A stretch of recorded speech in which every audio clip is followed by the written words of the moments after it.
there are at least a dozen states that are exempting religious gatherings from their lockdown orders. Well, gee, isn't that just so wonderfully generous of the government to grant us permission to hold religious gatherings on our own property?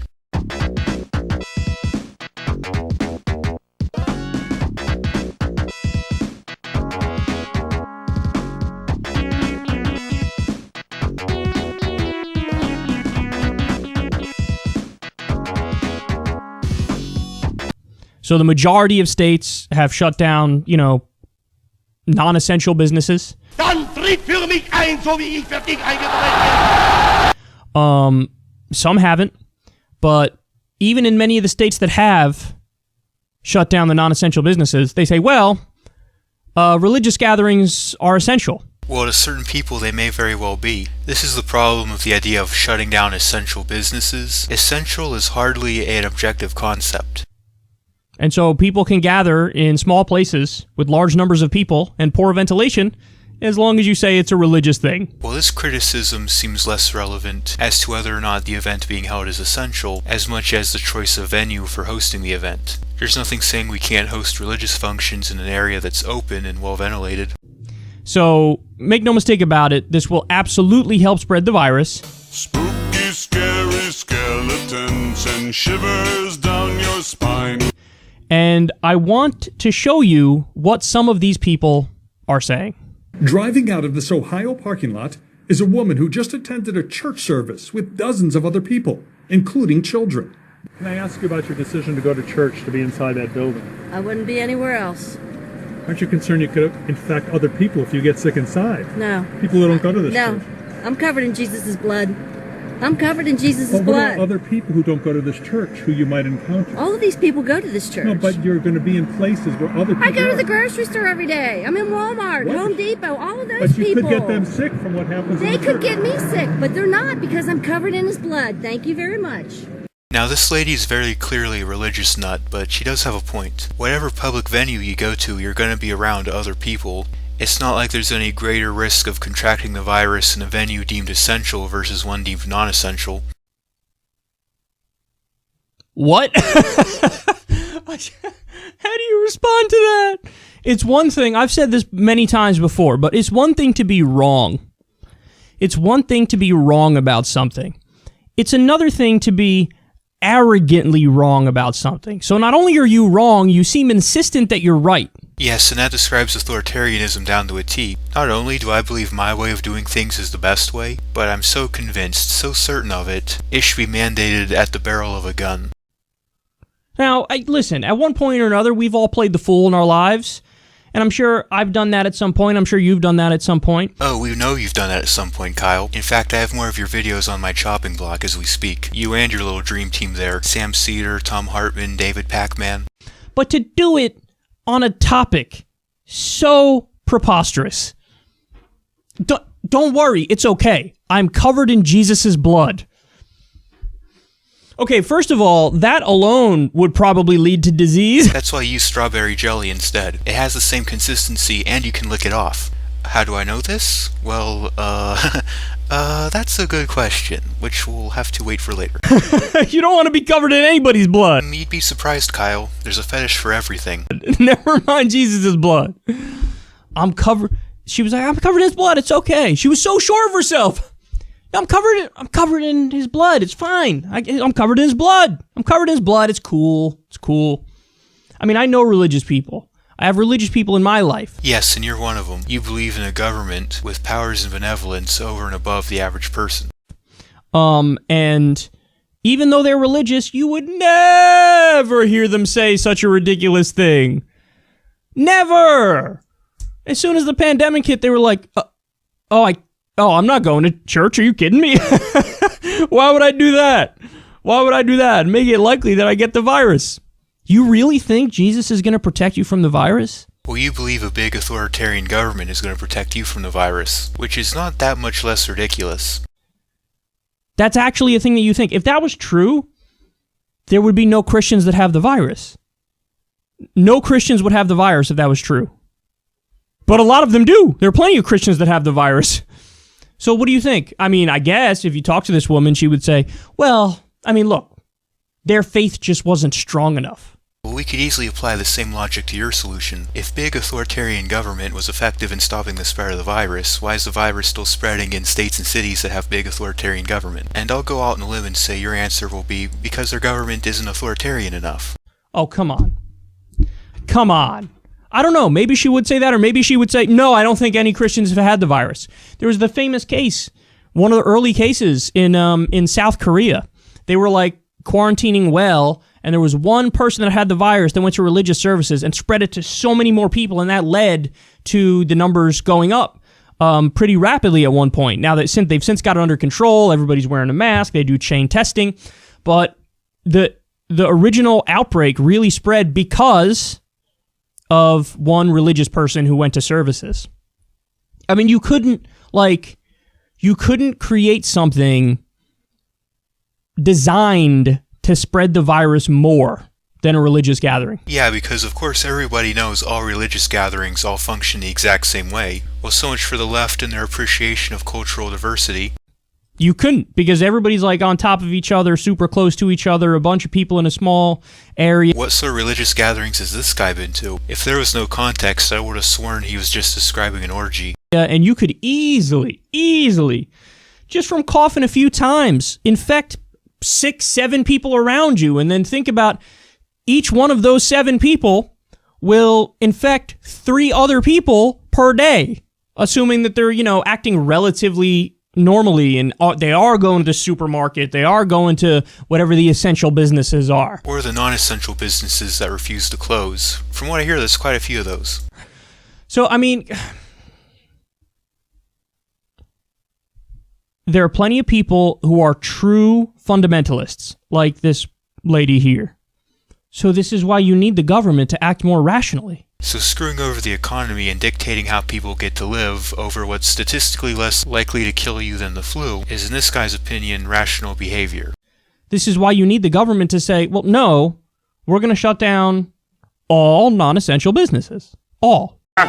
German, hello? Guten Morgen, my name is SpongeBob. Say what? Guten Morgen, my name is SpongeBob. Ich bin gekommen, mein alter Heimat besuchen. Well, you still run into that same problem I mentioned earlier. Without a clearly laid out and objective standard as toward what makes something essential, you're stuck relying on vague judgment calls. Now, maybe you can make some exceptions for things that are uniquely suited for people not to get sick. Anything where, if somebody wants to go to the park and play volleyball or something, you're far enough away from each other where you're not going to get the virus that way. Well, even in that case, you're still making contact with the ball when you hit it. The volleyball players could very well end up spreading the COVID around on the ball. The only way to completely prevent yourself from getting this virus is to lock yourself inside like a candy ass, which you have every right to do, but you seem to want to force me to do. So you could be reasonable about it, you could be nuanced about it and craft loopholes or whatever where you say, well, there's no risk here, so you could do that. That's fine. Who's to say we can't craft some sort of guidelines for these religious functions as well? Like have some kind of rules saying everybody has to sit this distance apart from each other. You have to wipe down the pews and Bibles when you're done. But by and large, all the non-essential gatherings, definitely something like religious services, have to be shut down. The government has to be reasonable. Suppose I own one of these non-essential businesses, but I refuse to close. What do you think the government should do in this situation? Should they ask or suggest that I close, or should they use coercion? You claim that the government needs to be reasonable about this. Explain to me exactly how you reasonably force somebody to close something against their will. And you're having, I believe it was Ron DeSantis, the governor of Florida, making these tortured cases about how, but the Constitution makes it so that we can't do that? Oh, come on, really? Really?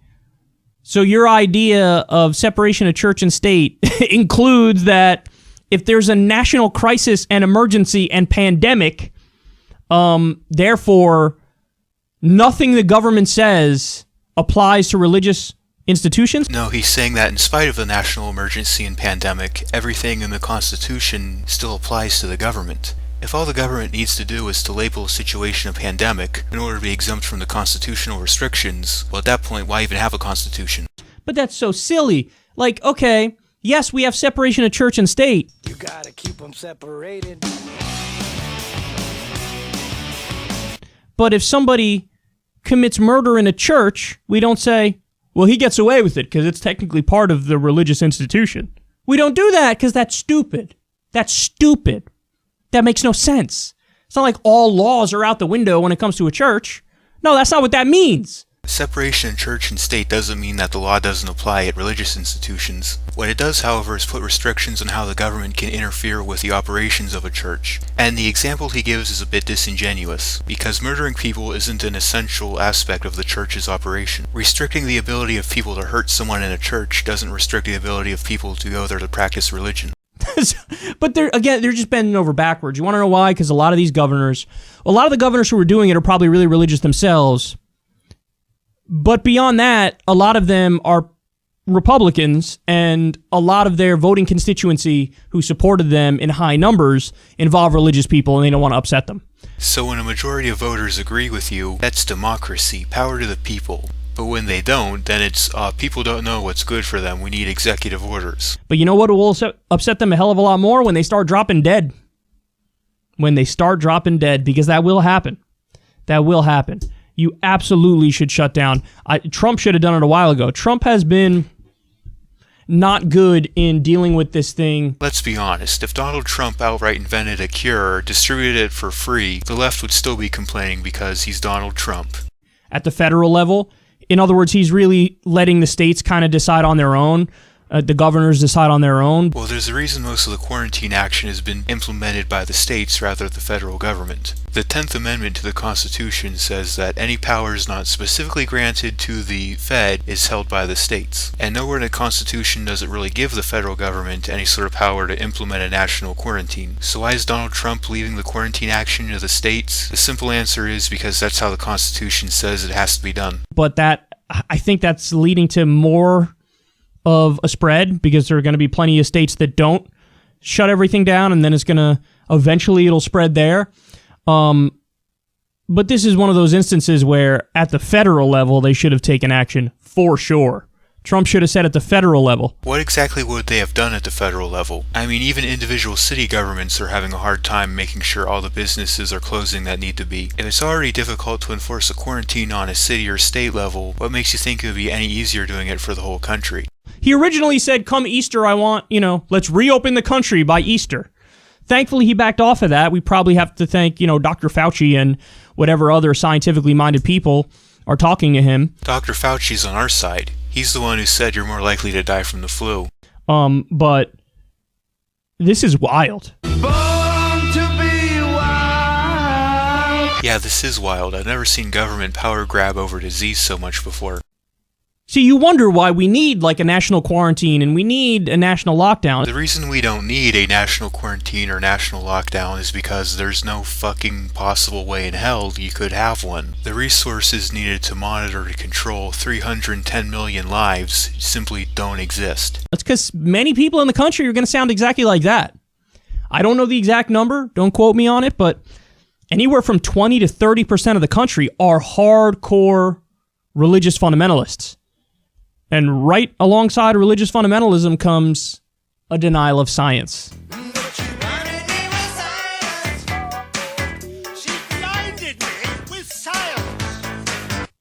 And it manifests in many ways. These are the same people who don't believe in evolution. These are the same people who don't believe in climate change. They think that's a hoax. So there's the people who deny that climate change is happening. There's the people who admit that it's happening but deny that it's human caused. And there's the people who believe that climate change is happening but doesn't pose that big of a problem. I'm going to go out on a limb and say that your plan is to lump the three of them together. And clearly, these are the same people who are now, to some extent, pandemic deniers. This is a common strategy used by authoritarians, especially on the left. They assume that because you're against a specific solution to a problem means that you deny that the problem exists or are apathetic toward the problem. We see them do this when they claim that anyone who opposes welfare is greedy or selfish. Well, now they want to try and paint anyone who doesn't believe that climate change or viral pandemics warrant a massive expansion in government power as unscientific. Oh, you think our proposed solution to the problem is an infraction on civil liberties that doesn't actually do anything to address the problem? Well, I guess that means you deny the problem actually exists. And I don't just want to pick on the religious people, because there are plenty of people who have this casual assumption of yeah, but it won't impact me. Mr.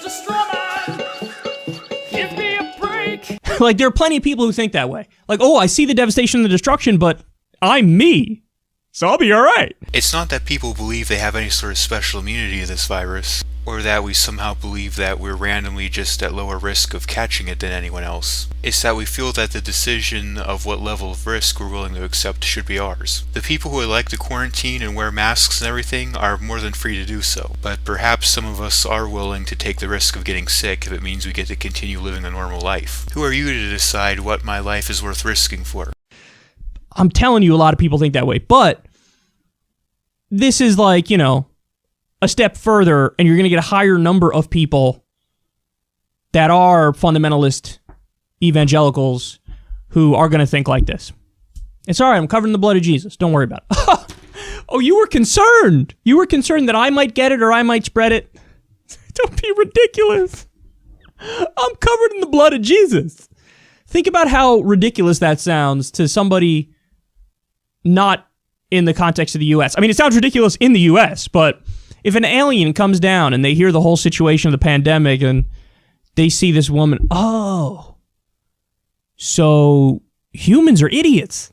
That's what this is, right? Way to insult the critical thinking skills of aliens by assuming from the onset that they would just make evaluations of an entire species based on the behavior of one person. That's what they would think. And the old school test is to remove the religion that you're most familiar with and put in one that you're not familiar with. And then you'd see how silly it looks. You know, if a voodoo witch doctor was like, it's okay, I'm not gonna get sick, I'm a voodoo witch doctor, you'd be like, what? That's ridiculous. Doesn't matter, fill in the blank with whatever religion. If, you know, if some Hindu person was like, it's all right, I will be protected. Or Muslim person was like, Allah will protect me. Alright, well let's apply that test of yours to your ideology. Suppose I go up to you, Mr. Kulinski, and I say, I'm sorry, I'm afraid your business has been deemed non-essential, so I'm ordering you to shut down your studio and stop making videos. And if you refuse, my friend's going to come along here and he's going to threaten you with a gun. Now, of course, in this scenario, this would appear ridiculous to you. But if I wore the label governor and my friend wore a special uniform and badge, all of a sudden, nah, this is cool, this is good, even though in both scenarios we're the same exact Homo sapiens. You'd be like, what? What are you talking about? She not only says God will protect me, but I'm covered in Jesus' blood. Well, if you have things your way, people could potentially be covered in their own blood. I'm assuming what you're advocating for is that if my business is deemed non-essential, then the government shuts it down. They don't ask me to shut it down. They don't request that I shut it down. They don't suggest that I shut it down. I mean, unless the request or suggestion is what you think the government should do, then you're essentially advocating for potential bloodshed. What? You could, what's the equivalent of that for other religions? I don't know.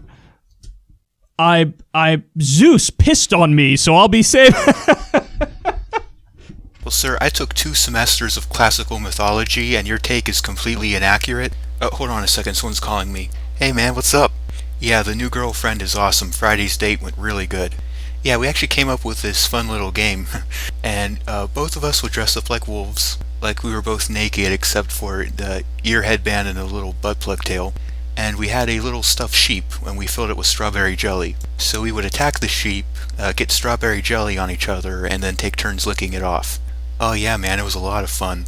I think this weekend we'll try it again, but this time she'll put a ball gag on me while she's licking me. Yeah. Alright, well nice talking to you man, I got a show to do. Alright, see you later. Yeah, sorry about that. That was my boss at work letting me know that there was an issue with the servers. Anyways, where was I? Oh, come on, man.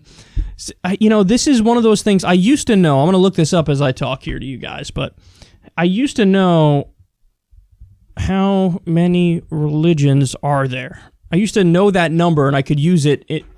Okay, here you go. Here it is. Yes, this is it. 4,200 religions exist in the world. 4,200 religions.